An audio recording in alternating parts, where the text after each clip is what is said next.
Okay, so let me start. First of all, many thanks to the organizers for invitation to give a talk at this very nice, first experience for many conferences and for Quarks also on online workshop. Just let me summarize the talk. It's in just one slide. So the idea is as follows. So let's take any model where a symmetry is broken in the very early universe, okay, by some mechanism. But later in the same universe, it gets restored, okay. So first, in the late universe, we have no any problems with I don't know, gallstones, topological defects, whatever. For example, let's recall that the problems with topological defects in grand unified theory was one of the motivation for the for the original inflation. Okay, so in this model we have no any such problems. Okay, because the symmetry gets restored, it's inverse phase transition. Okay. At the same time, remarkably, there are imprints in the late universe, like gravitational waves. Okay, they can be left during this.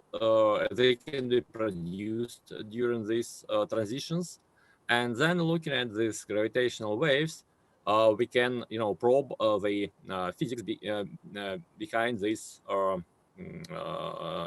transitions. Okay. The physics of which operated in the very early universe. Then at phase transitions also, many particles can be produced, we know. For example, there can be dark matter production, okay? And in this way, in this case, because of we have the same mechanism of gravitational wave productions and the dark matter production, the signals in gravitational waves and in the dark matter are, related. And this is the one case where we can test the dark matter models, which is actually very difficult once the dark matter is produced in the early universe. You see, there are just very few examples when we can really test the dark matter production mechanism once it's operating in the very early universe. Here we have the relation with gravitational waves, and gravitational waves, once they're produced, easily reach the observables, the observer at present. And looking at the gravitational waves, we can predict the model, the parameters of the dark matter sector in this case. So this is the relation, which is very interesting. Okay. Wait, sorry. The cosmic in the standard model, we have a couple of cosmic transitions. Okay. If the temperature was high enough, we have the confinement and we have the electroweak transition. And quite unfortunately, both of them are crossovers, and quite unfortunately, there are no any observables within the standard model, which we can check looking at the astronomical observations. Okay. So to have something interesting, we need to go beyond the standard model. Okay. Actually, we need to go beyond the standard model in any case. Once we discuss the cosmology, for example, we need to explain the baryon asymmetry of the universe. We need to explain the dark matter phenomena. So, well, actually, we assume some kind of new physics at high energy scales. Okay, and then, in this case, we can have very interesting cosmic transitions with consequences for the late time cosmology. For example, we know that say we can produce axions at the QCD phase transition or black holes. We can have the first order electroweak phase transition with extended Higgs sectors. Okay. We expect also some kind of grand unified like phase transitions. So we should care about the problems with the heavy stable dangerous stuff like topological defects, or light dangerous stuff like gallstone bosons, which can be the degradation. Okay. But anyway, in all these cases, symmetry is spontaneously broken at zero temperature, and we looking at the spectrum, we understand what happened in the early universe. Okay. Now, the inverse phase transition is the following situation where we start in some very early universe, and after some process, we have for particular field the double well potential like this. So obviously, the symmetry is broken, and the field lives either here or there, or in some part of space in this place or another in that place. Okay. But later, the dynamics goes in such a way that the symmetry gets restored, and we have only one vacuum. Okay. And well, it can happen either through the thermal or through the non-thermal effects. For example, let's consider maybe the simplest realization. So this scalar potential corresponds to the scalar potential of the phi of the field chi. Okay, and we have one more ingredient, field phi, and there is interaction between phi and chi, and with negative sign. Okay, so in this case, if you have a non-zero value of phi, we have this type of potential, double well potential, so the symmetry is broken. However, once the field gains zero expectation value or becomes sufficiently low, such that the effective mass which phi produce for chi becomes smaller than the bare mass m, we end up with a very nice simple potential, and the symmetry is restored. Okay. So while symmetry is restored, provided there's some relations between the couplings. So if you have some similar self-coupling for the field phi, it should be smaller than 1. And then there should be some relations between this coupling, which guarantees that the minimum in this scalar system is at 0. Okay. Now, well, how we can organize that? Again, the field phi can get a non-zero vacuum expectation value in the early universe by some other means, but we can consider the simple situation where we have the plasma. Okay, so imagine we have plasma and field phi produce particles, and they are in equilibrium in plasma.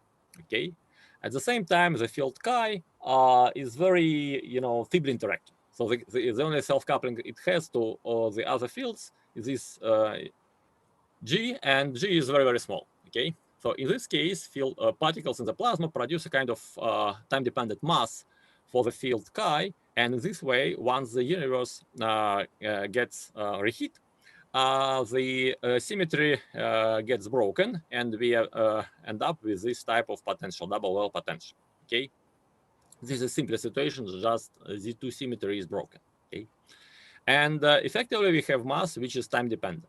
Okay, and here stands for the situation where we have several species in field phi. Like, for example, if phi is a Higgs doublet, then n is equal to 4. Okay, just to generalize a bit this setup. Now, well, you see, if the universe gets reheat in this particular case, okay, we have the breaking of symmetry at this moment, and so in some part of space, the field rests in this vacuum, and another it rests in another vacuum. So another way, in this case, we produce the domain walls in the early universe. Okay. Well, we can. Well, people discuss the domain walls in the expanding universe. They argued they in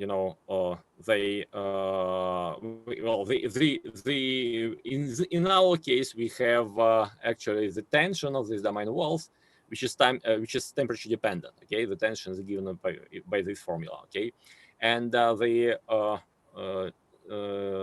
highest tension we have corresponds to the highest temperature, and this highest temperature obviously is the situation where we have the domain wall production. And here again, it depends on the parameters, because once you reheat the universe, imagine that originally the field rest at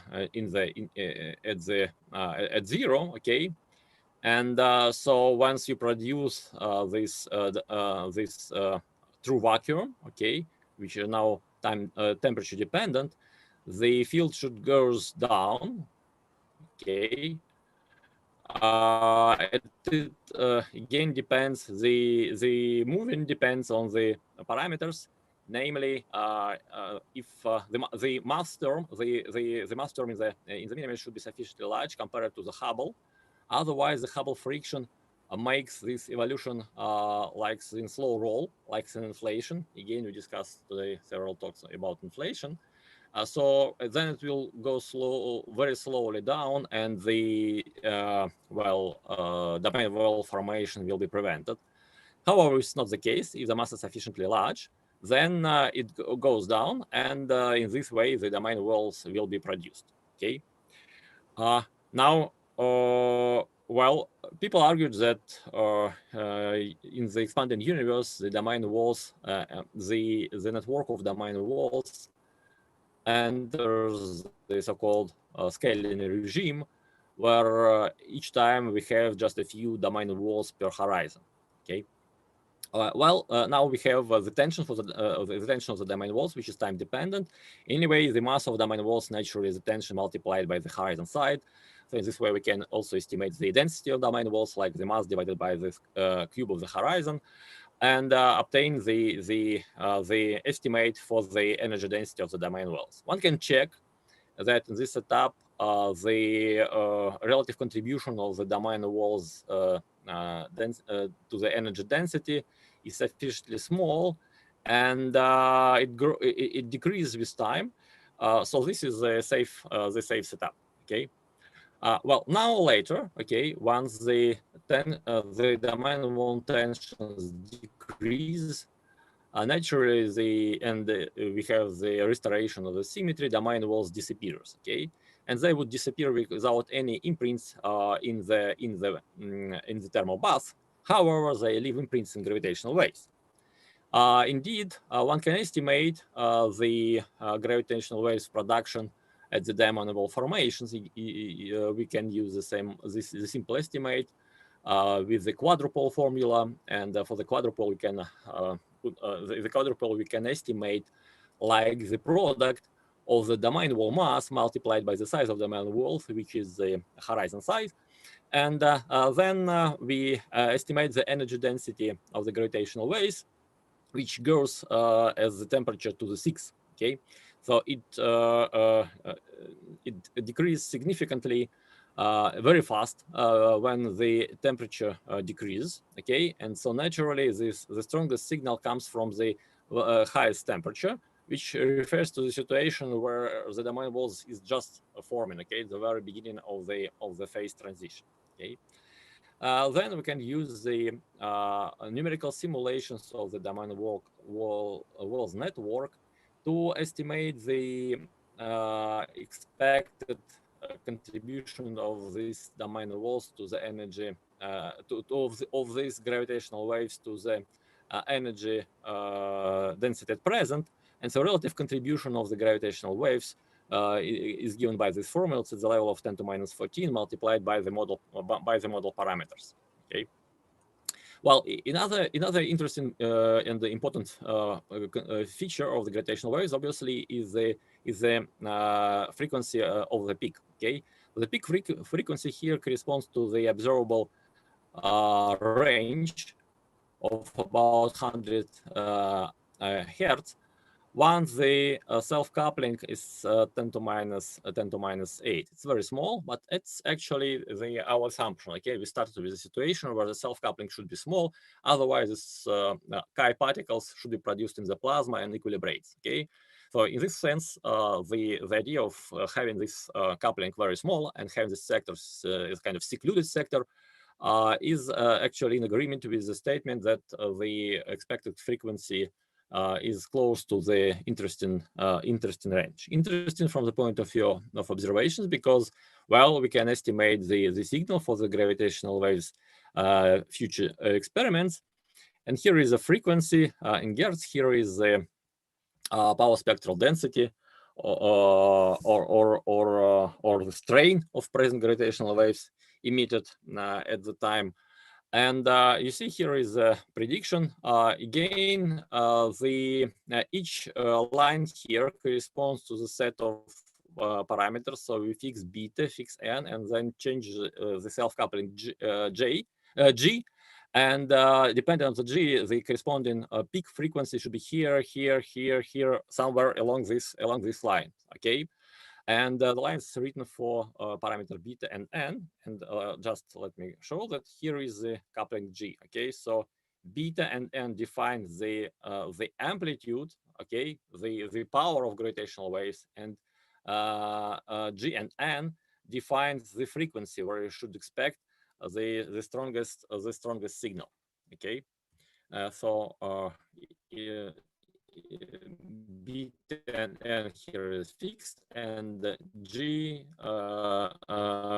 goes changes along this line. So you can tell it's not far from the region which can be tested with upcoming experiments, okay, and projects of future gravitational waves experiments. Now, well, so the gravitational wave signal actually reflects the early time dynamics. So it's interesting by itself, okay? Well, in this particular case, I just illustrated the situation with a very simple model with just Z2 symmetry, okay? But well, if you have the Z2 symmetry, this chi and the Z2 symmetry is restored at low energy. So, okay, so this field chi can form the dark matter component. And so the model becomes even more interesting, okay? And looking at the gravitational wave signal, one can test this dark matter, okay? Just let me show. So now considering this model, the production of these chi particles, looking at them at the dark matter. Okay, so naturally we have thermal production plasma, the standard freeze-out mechanism. So imagine that you overproduce these particles produce these particles in the late universe. They equilibrate in plasma, and then they they freeze out. And we can estimate you have actually very few parameters in the model: the mass, the bare mass, the self-coupling, and the coupling to the other field, to the field phi. And here we assume, of course, that the phi particles are light, so they annihilate into the phi particles. Well, it's a kind of a scalar portal if you consider the chi as some dark matter sector. Okay, and then you can estimate easily how the value of the coupling between the chi and phi in order to have the exact amount of dark matter. Okay, it's very small. It's rather large. It's a level of 10 to minus 2, and so while it's not in agreement with our assumption about the gravitational waves production, the fact that the particles chi are not in equilibrium in the early universe. Okay, but anyway, this is one of the one option. Okay, another option is non-thermal production in plasma, the freeze-in mechanism. Okay, once you have particles in plasma, phi particles, and then these phi particles sometimes scatter off each other and eventually can produce, well, maybe a tiny amount of chi particles. And this is described by this Boltzmann equation, which we can solve easily. And assuming that the phi particles are lighter than chi, we can estimate actually the only three parameters here, the self-coupling. It's equal to this number, okay? Exactly the exact outcome, okay? Just to have the dark matter. So these are two situations where we use the plasma. However, there is another option.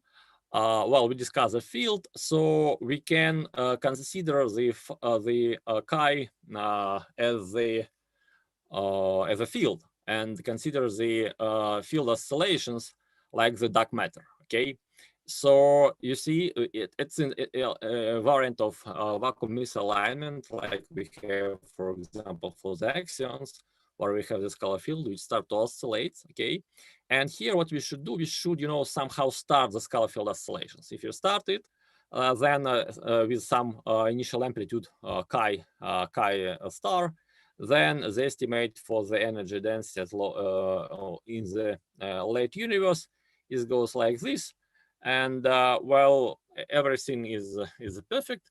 However, what we should do to do this, okay, what we should do, recall that the field remains in the vacuum. Okay, so once the temperature decreases, the potential changes. However, the field remains in the vacuum. So what we should do, we should somehow kick all this field from its vacuum, stop it tracking the vacuum solution. Okay. Well, just to show you how it be done. Okay, let's consider this is the situation. This is the effective potential we already discussed. The vacuum expectation value here, the vacuum, depends on the time, and the corresponding expression is here, written here. Okay, the temperature drops at sometimes. We have the transition from the broken phase to the unbroken phase. Okay, restoration of the symmetry, and once the potential changes, the minima goes towards the origin. Both minima goes towards the origin, and the field follows the minima. Okay, this happens as far as the adiabaticity conditions is satisfied. That is the change of the effective mass of this field in this minima, which is given by this formula. It depends on the self-coupling and the vacuum expectation value in the minima. Well, so once the change of this mass with time is sufficiently small, okay, exactly the adiabaticity conditions. However, at the very end, it happens that the adiabaticity is violated, okay, and at this moment, the field,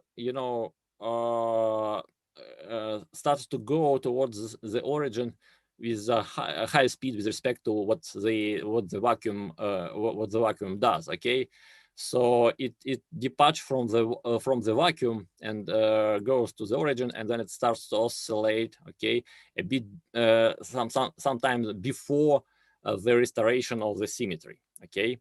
And one can estimate from this condition the time where it happens and the corresponding amplitude of the field chi, and in this way put this value down. We know the chi, and then we can estimate the energy density in this field.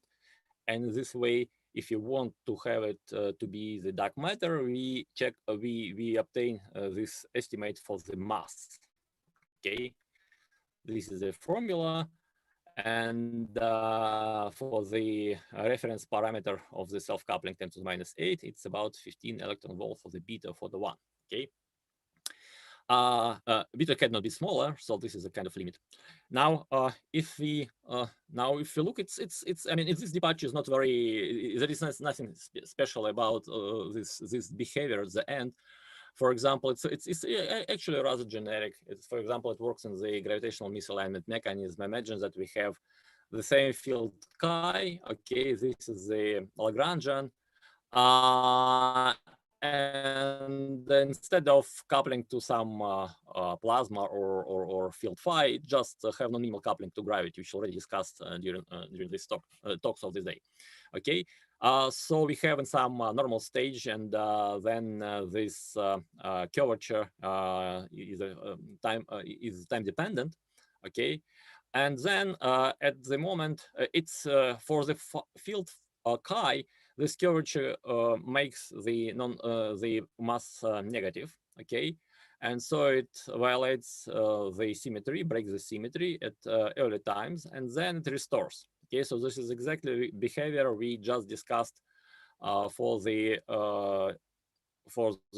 model of two field chi and phi.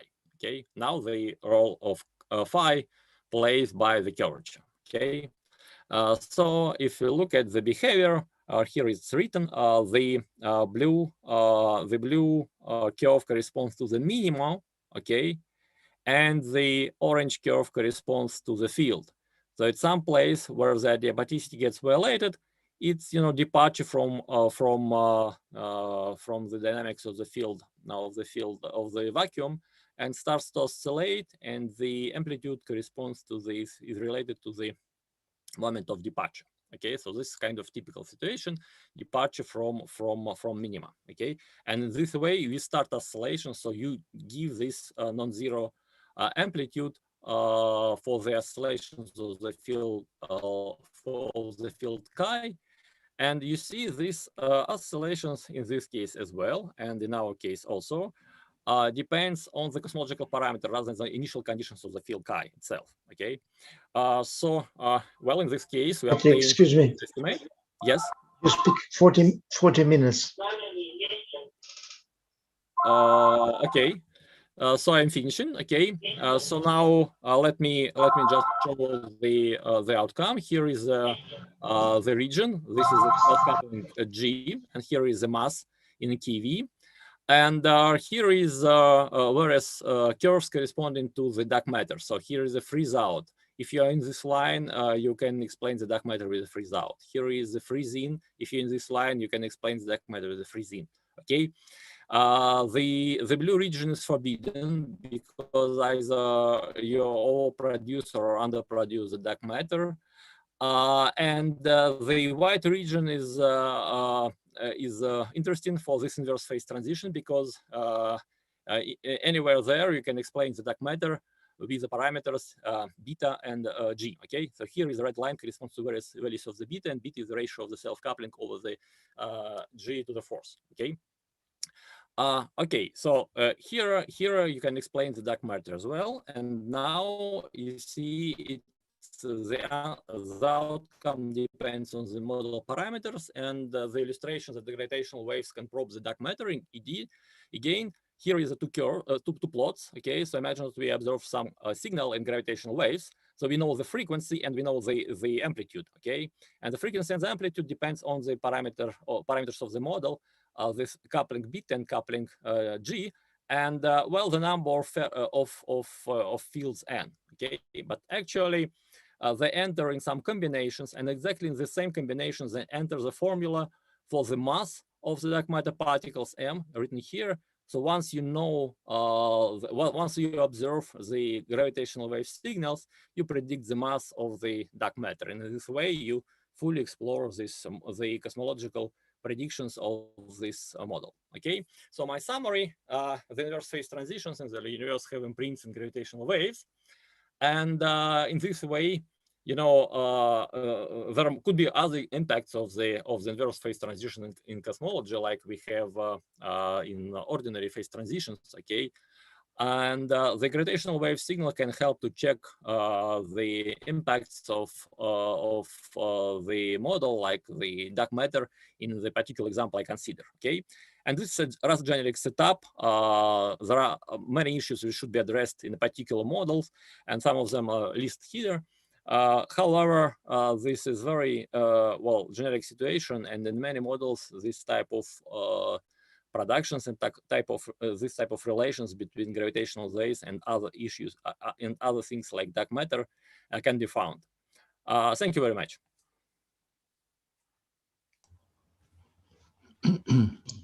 Let's thank the speaker and pass to questions, please. Could I ask a question?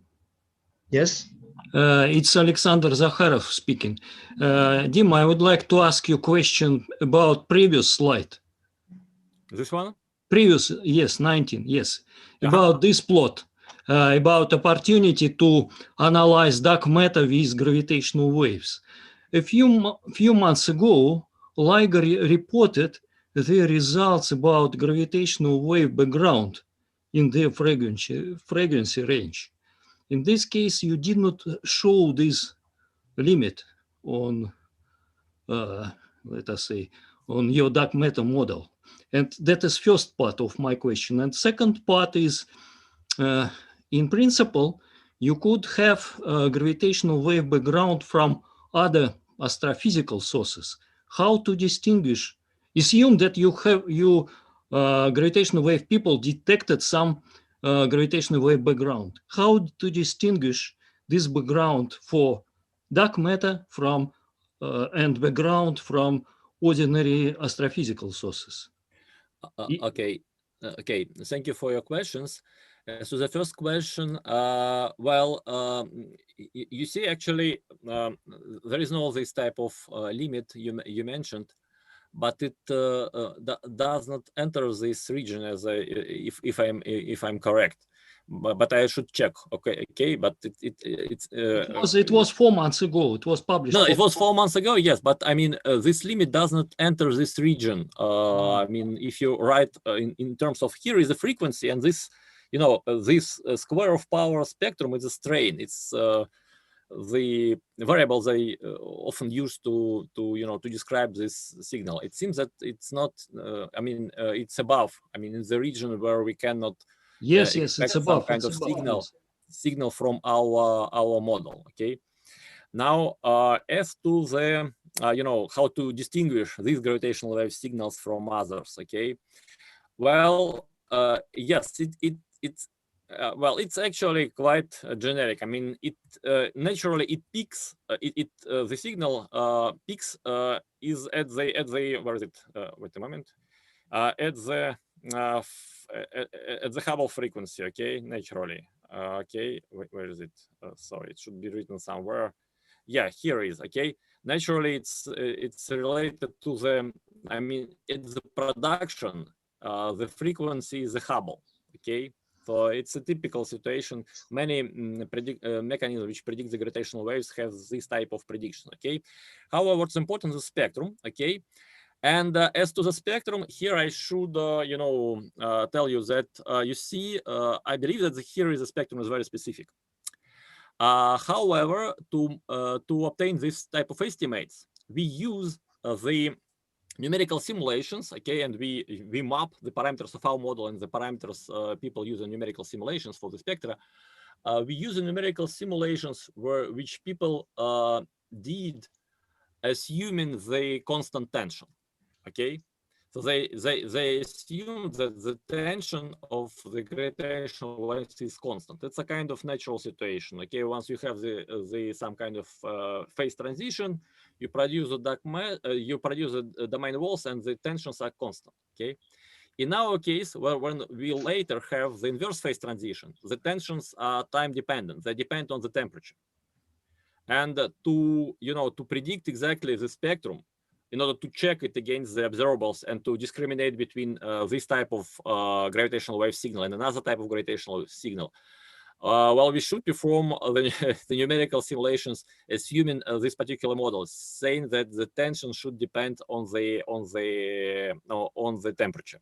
Okay, then it would be more accurate to say something about the spectrum. As to the peak frequency, we are more the peak frequency is correct, but it's just the the Hubble at the production. It's not so much. I mean, not so much information about the physics behind these gravitational waves. Okay, so it's so to make to obtain the accurate predictions for the gravitational wave signal, we need to perform the numerical simulations in this case, where the tension of the of the domain walls depends on the time. And then we can discriminate. Okay. Okay, but it's in principle it's fine, but it's in principle these both models are very uncertain. You have a lot of parameters. No, actually here's not a lot of parameters. Here's just mass, self-coupling. That's it. Okay. I mean, actually that's why we can. Wait, sorry, I did something wrong. Actually,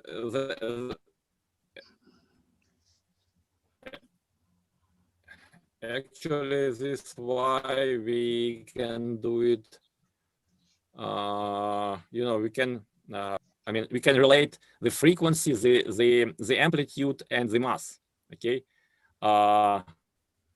Otherwise, we would fail to do this if we have more parameters in the model. Here is a very simple parameter, but I mean the observations that they can be related through the gravitational waves, and the fact that in inverse phase transition, which has no imprints in the late universe, in the sense that you look at the spectrum of your particles and you have no any signals of the breaking in the early universe. Okay, you can have this interesting dynamics and possibly dynamics.